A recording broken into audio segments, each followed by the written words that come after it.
mercantilista, um movimento na Europa, numa tentativa de uma padronização, começou a haver perseguições, né? Essas perseguições já existiam na Idade Média, com relação às sociedades matriarcais. Se a gente pensar num simbólico, sei lá, como o Yin e o Yang, como simbolismo oriental, o homem foi associado, o masculino, ao Yang, e a mulher, o feminino, ao Yin. Só que na visão do Yin e do Yang, eles são complementares.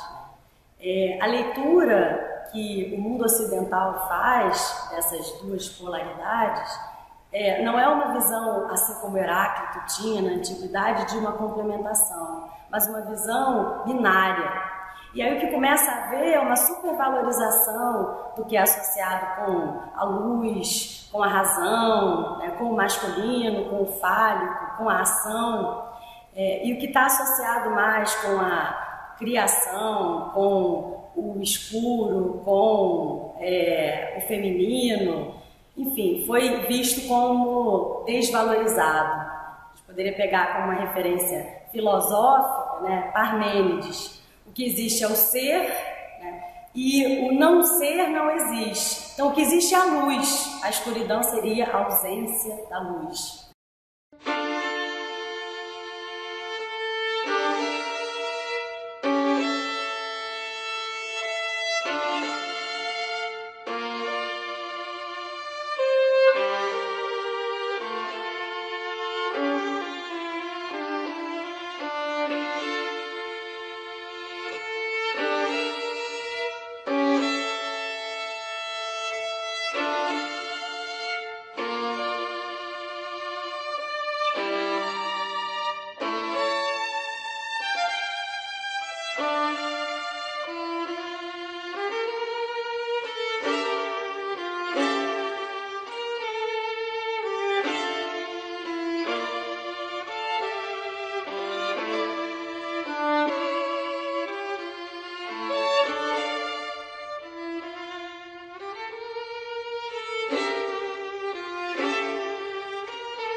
Ocidental que vai separar, vai polarizar o homem da mulher.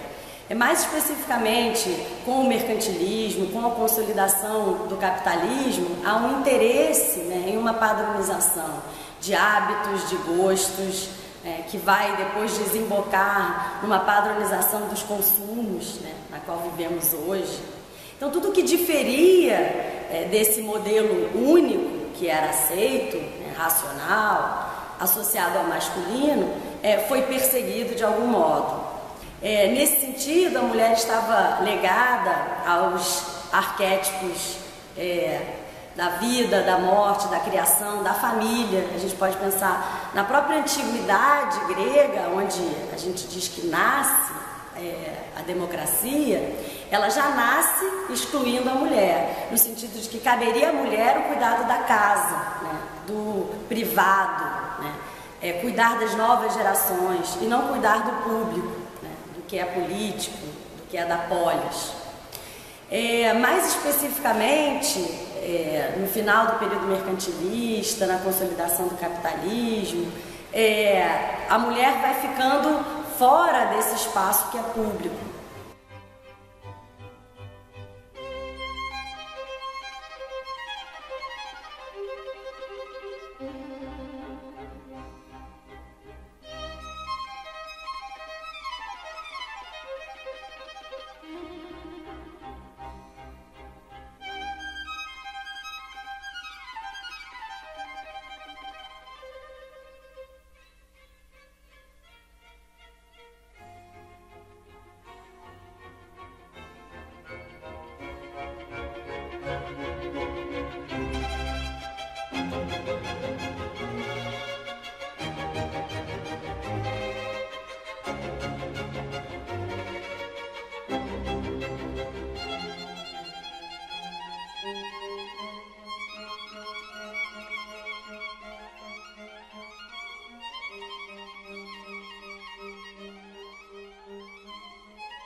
Aos poucos, há uma necessidade de ampliação da própria mão de obra.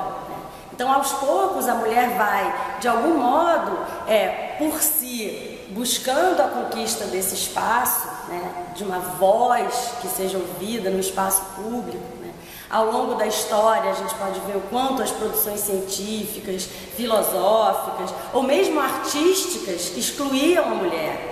Então, por um lado, toda uma luta da mulher na sociedade por uma conquista da sua voz, uma conquista desse espaço, mas ao mesmo tempo um espaço que vai sendo cedido por outros interesses também.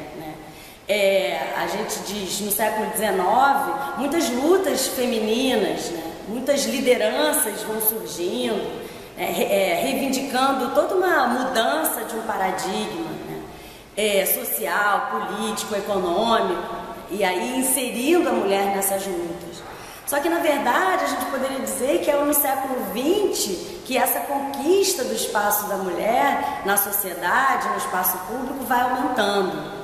E aí é perverso pensar que foi um século de duas grandes guerras e o quanto isso contribui para que a mulher, então, entre no espaço público, principalmente porque entra no mercado de trabalho, principalmente porque as indústrias estão precisando produzir, e os homens estão na guerra, então as mulheres têm que entrar no mercado de trabalho, entrar nas indústrias, e aí uma mudança de hábitos enorme. A mulher que usava vestidos e saias passa a ter que usar o macacão da fábrica. E aí então não é mais um tabu a mulher usar calça, começa a ser necessário que a mulher use calça. Até então era um tabu, como é que a mulher participa do espaço público se ela está cuidando da família? Mas se é necessária a mão de obra dela na fábrica, dá-se um jeito. Então criam-se as creches, as escolas, os sistemas de ensino oficiais que vão absorver a demanda do trabalho doméstico que antes era feito totalmente pela mulher. Então a gente pode pensar nesses dois lados. É claro que há um valor muito grande das lutas femininas, mas a gente também não pode se iludir do quanto conquistas são feitas, muito menos por uma mudança de visão de mundo e muito mais por um interesse prático, pragmático, efetivo de um modo de produção.